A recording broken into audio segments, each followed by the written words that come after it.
इस सूची में से तो सभी नाम आ ही चुके हैं। सभी अतिथि सकुशल और संतुष्ट रहें, बस ये देख लीजिएगा हरिस्मत। जी राजनुज। चलिए अब नगर की ओर भी देख लेते हैं, वहां क्या तैयारी चल रही। आइए। और पुष्प का प्रबंध करो। जी लाता हूं। नव वधू की भांति सजनी चाहिए संपूर्ण अयोध्या। रुको, मैं कह रहा हूं रुक जाओ। ये क्या कर रहे हो तुम सब? हैं? मति भ्रष्ट हो गई है तुम्हारी। जानते नहीं महोत्सव की तैयारी चल रही है, क्यों रोक रहे हो इतने पावन कार्य को? मलिन चरित्र के स्वागत के लिए उत्सव नहीं हुआ करते। और क्या प्रमाण है? क्या प्रमाण है कि सीता पवित्र है? अरे 12 वर्षों के बाद लौटी है वो। पता नहीं ऐसा क्या देख लिया श्री राम ने और क्या सिद्ध कर लिया सीता ने। हे ईश्वर, देवी सीता के बारे में कैसी अशोभनीय बातें कर रही है दुष्ट। देवी सीता पर इतना बड़ा लांछन! क्या मूर्खता पूर्वक बातें कर रहे हो तुम?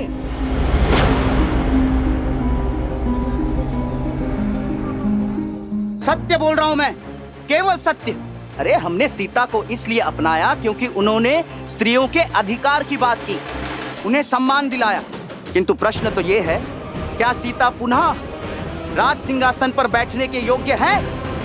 क्यों महल में प्रवेश से पहले वो 2 दिन मंदिर में तप कर रही है ताकि उसके पाप धुल जाए? तो साहसी मानो, छोड़ो मुझे, मैं इसके प्राण ले लूंगा। मेरे अंत से मेरे प्रश्न समाप्त नहीं होंगे। हमें पुनः अभी चलकर सीता से अग्नि परीक्षा की मांग करनी चाहिए। देखा, सुना आप लोगों ने कैसी बातें कर रहा है ये पापी? पाप मुझ में नहीं, श्री राम के इस निर्णय में। यदि सीता को राज सिंहासन पर बैठना है तो उसे हम अयोध्या वासियों के समक्ष अग्नि परीक्षा देनी ही होगी। निर्लज्ज! गुस्सा से मैं इसे छोड़ो। शांत।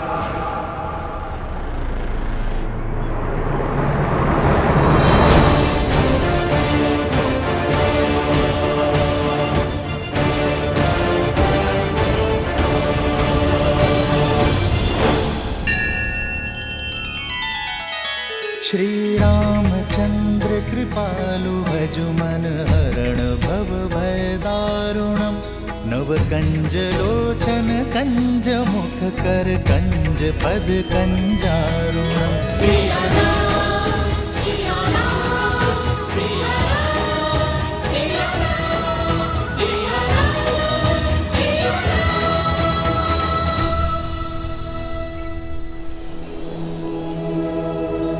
अयोध्यापति श्री राजा रामचंद्र और मिथिला कुमारी सीता के पुत्र लव और कुश मिथिला सभा में पधार रहे हैं।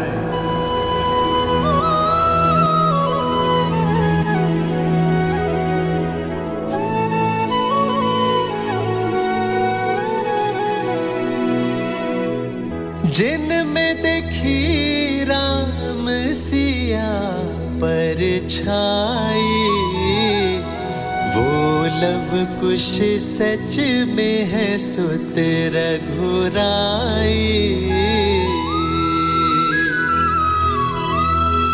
जनक सुनैना नैना बरसे धारा सच कह ज्ञानी सुध असल से प्यारा।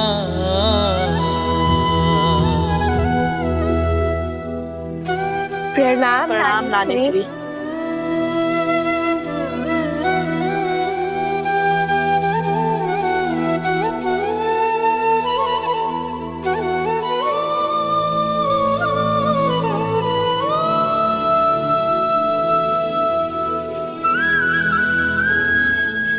लव, कुश, मेरे नाती, जब तुम्हें पहली बार देखा था तभी मैंने सीता की छवि पाई थी। महादेव से प्रार्थना की कि मुझे ऐसे ही नाती हो, और देखो महादेव ने मेरी सुन ली। जिस घड़ी की प्रतीक्षा वर्षों से थी, आज वो घड़ी आ ही गई। मेरी सीता का संसार पुनः सुखमय हो गया। मिथिला के लिए ये समय कितना शुभ है। प्रणाम नाना श्री। आयुष्मान भव, चिरंजीव भव।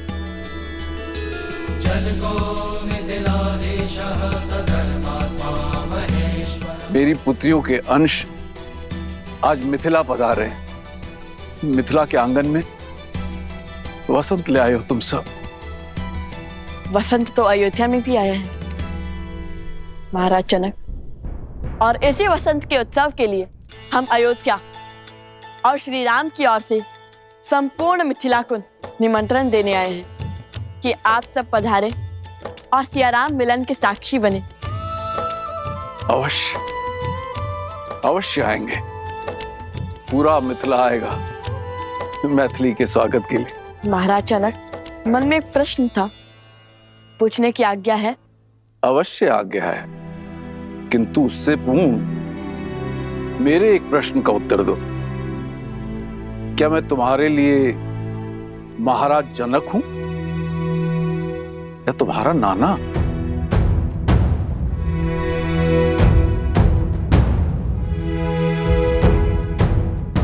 अब ये प्रश्न उत्तर की झड़ियां बाद में लगाना। ये बालक इतनी दूर से यात्रा करके आए हैं, सबसे पहले इनकी नानी इनका सत्कार करेगी। चलो बालकों, तुम्हारी नानी ने तुम सबके लिए भिन्न भिन्न प्रकार के व्यंजन बनाए हैं। आओ चलो आओ।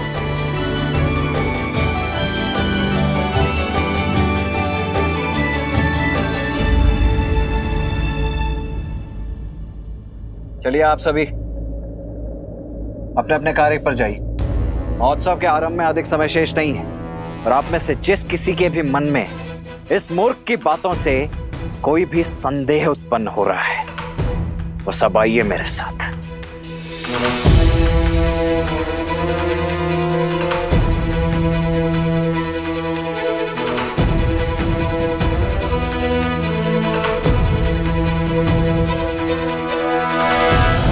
जिस राम और सीता की तुम बात कर रही हो ना, उन्हें ये पवित्र और सुगंधित पुष्प नहीं,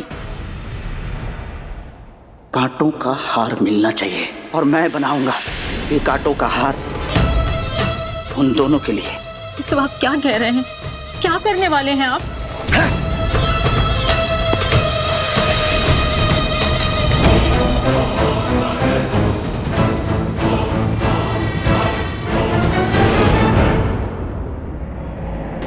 रुक क्यों गए राज अनुज?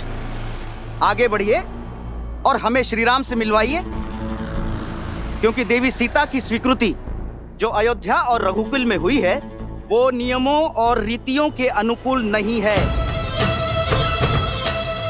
देवी सीता पर लांछन जो है वो अयोध्या वासियों ने लगाया था, तो अब उन्हें अपनी शुद्धता, अपनी पवित्रता और अपनी सुचिता का प्रमाण भी अयोध्या वासियों के समक्ष ही देना होगा, अग्नि परीक्षा के माध्यम से।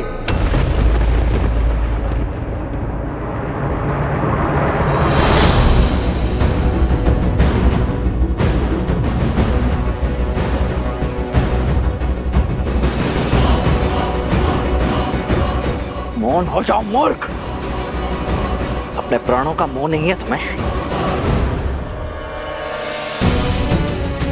देवी सीता के प्रति ऐसे अमर्यादित प्रश्न करने वालों का यही दंड उचित है। कुबुद्धि और मलिन विचारों से ग्रसित हैं ये लोग। ये जिह्वा मनुष्य के सौभाग्य और दुर्भाग्य दोनों का कारण बनती है। जब जिह्वा से सत्य के पुष्प बरसते हैं तो यश मिलता है, परंतु यदि असत्य के कांटे बहने लगे तो यही मृत्यु का कारण भी बनती है। अयोध्या की महारानी सीता यहाँ की प्रजा की माता है। अब जब यहाँ की प्रजा ने अपनी भूल स्वीकार कर यहाँ के जन ने, मन ने उन्हें अपनी महारानी स्वीकार किया है, पूर्ण रूप से अपनाया है, तब तो तुम एक बार पुनः इस भ्रष्ट मलिन विचार के साथ पुनः खड़े हो गए। लोक अपवाद की जो अग्नि शांत हो चुकी थी, उसमें घी डालने का प्रयास कर रहे हो तुम। 13 वर्ष के तप ने उन्हें प्रशिक्षित किया है। स्वयं भगवान वाल्मीकि उसके साक्षी हैं। और किस साक्षी की प्रतीक्षा है तुम्हें? वन में मोर नाचा, किसने देखा? भगवान वाल्मीकि देवी सीता के सत्य के साक्षी बने, हम तो नहीं ना। केवल कही सुनी बातों पर कैसे विश्वास कर ले?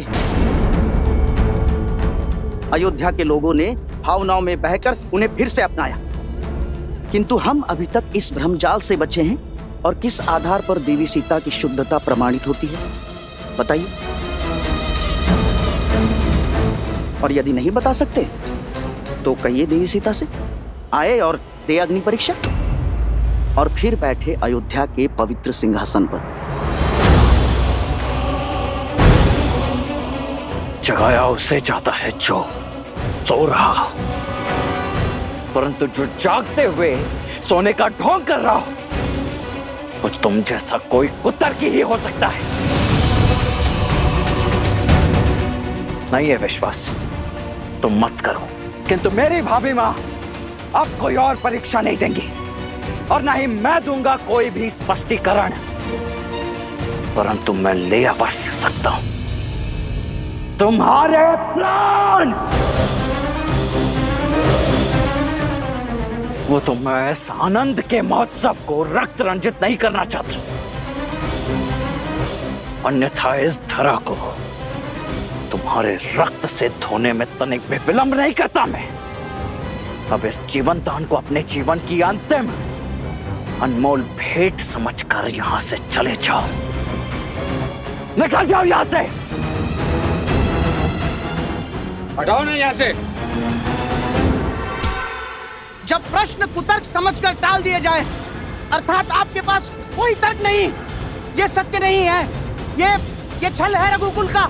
देवी सीता को अयोध्या लाने का स्वांग है, ये अन्याय है, ये अन्याय है, अन्याय, अन्याय है।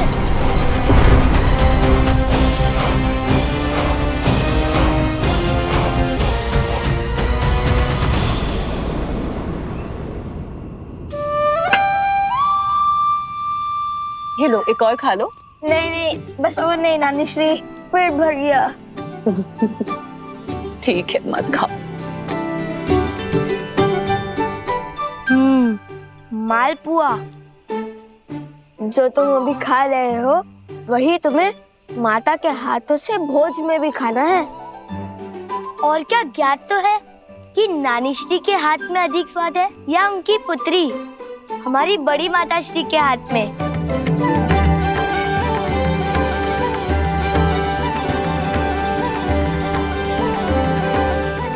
धन्यवाद नानी श्री, भोजन में आनंद आ गया। अब समझा मेरी माता ने इतना स्वादिष्ट भोजन बनाना किससे सीखा है।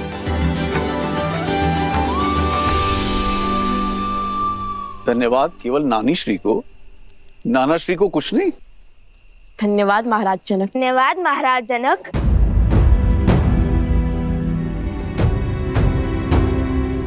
पुनः महाराज जनक, एक बार नाना श्री तो बोल दो। जब आपने हमारी माता को अपनी पुत्री नहीं माना तो हम आपको अपने नाना कैसे मान ले?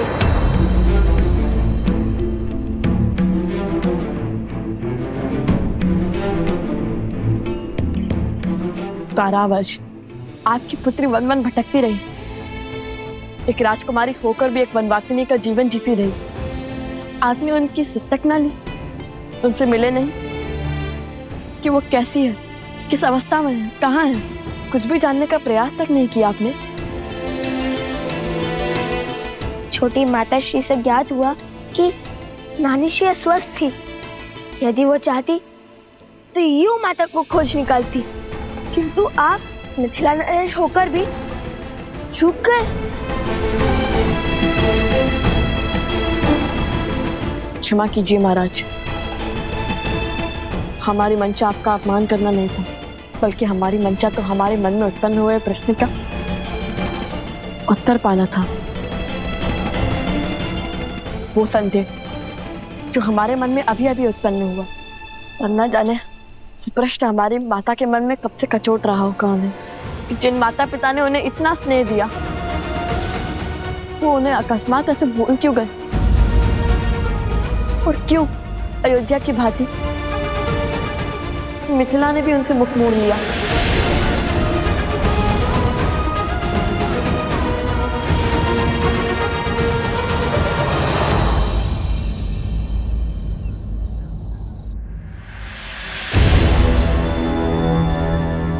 सुख के क्षण में संदेह की आंधी आना उचित नहीं।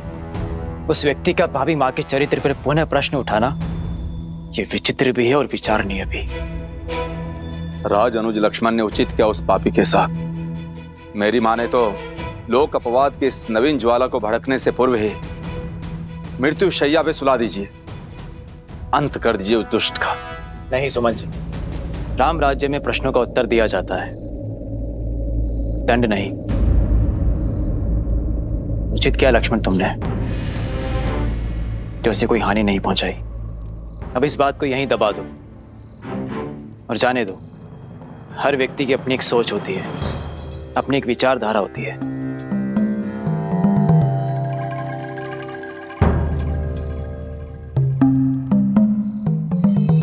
जब संपूर्ण अयोध्या ही महोत्सव के रंग में रंगी है तो हमें चिंता करने की कोई आवश्यकता नहीं।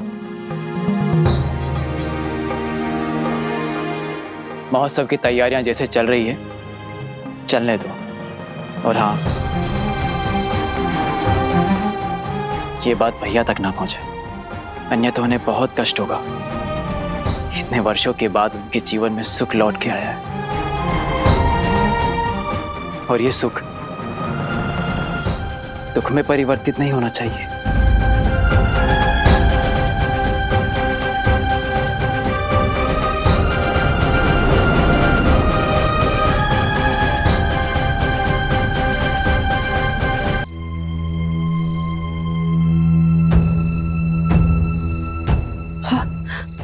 अब जब सब कुछ मंगल हो रहा था, न जाने ये कौन है जो मेरी सीता पे लांछन लगाने और उसे अग्नि परीक्षा की ललकार लेकर आ गया। मुझे ही कुछ करना होगा, मुझे ही कुछ करना होगा।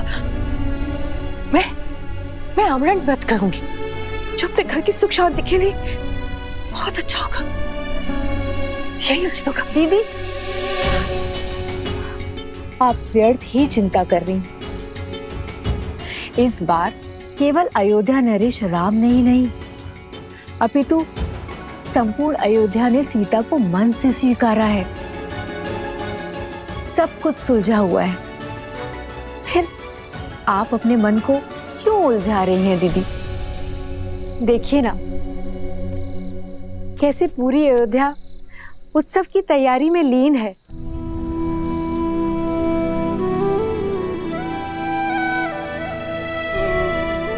सबके मुख पे कितना हर्ष है, उल्लास है। सब कुछ शुभ है दीदी। आप व्यर्थ की चिंता त्याग दीजिए। अब जहां सहस्त्रों भले व्यक्ति होंगे, वहां एक दो बुरे भी तो होंगे ना दीदी। चलिए, अब अपने आंसू पोंछ लीजिए। यदि राम ने आपका ऐसा चिंतित मुख देख लिया ना, तो व्यर्थ में दुखी हो जाएगा हमारा पुत्र। मेरा राम,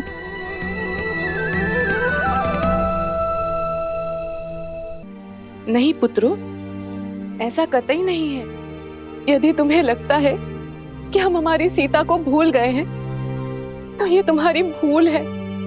और सुना ना, भूल तो मुझसे हुई है। इतने वर्षों तक अपनी पुत्री की सुध न लेने की भूल, उसकी कुशलता का ध्यान न रखने की भूल। यदि संतान सक्षम भी है, तब भी माता पिता को उसके साथ खड़े रहना चाहिए। किंतु मेरे पग समाज की रीत से बंधे थे। विवाह के पश्चात जनक की पुत्री